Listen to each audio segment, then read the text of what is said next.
Here we go again. The Prime Minister is whacking the piñata of the rich. She was pretty clear today, and you're going to see in a community cabinet in a couple of hours' time, that there's going to be even more class warfare from a Prime Minister who couldn't be any less popular.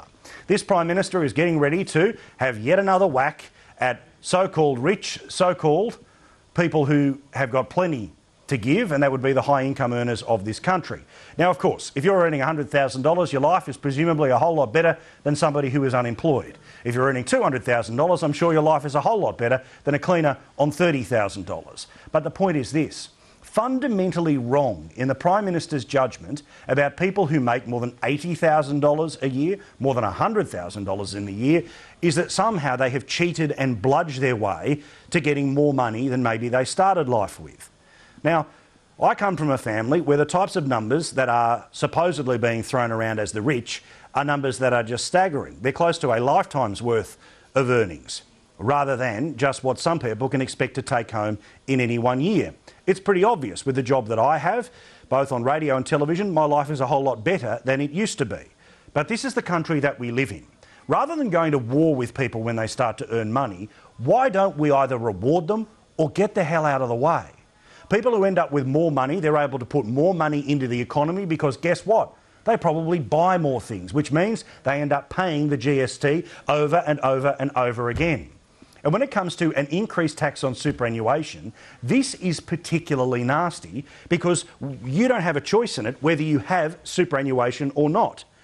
Now, this government, as well as the previous, but this government seems to have perfected the art of being able to basically whack the same group of people over and over and over again. And I'm not talking about billionaires who own mining companies. I'm not even talking about millionaires who own 7 different houses.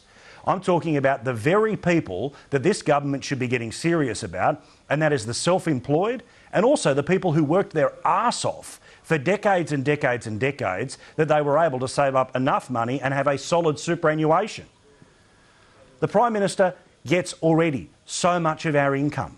There's a sliding scale and you end up paying more tax the more that you earn. But for God's sake, when it's not our choice to have superannuation, it is declared by law that it has to happen, to keep putting taxes on top of a payment that is not our choice to make is pretty low in my opinion.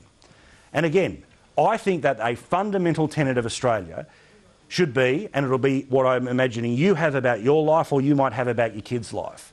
The way that their life will get better is if they work harder. The reward for working harder is that you earn more money. And the suggestion that people, simply because they are rich, somehow are like Mr. Burns, not people who, in actual fact, they miss their kids in the morning, they miss their kids at night. They often work 6 days a week. These people are just as hard working as everyone else in the economy. And for the Prime Minister to yet again go to the gender war one day, the class war the next, shows yet another reason why in September this PM will be wiped off the map, and rightly so.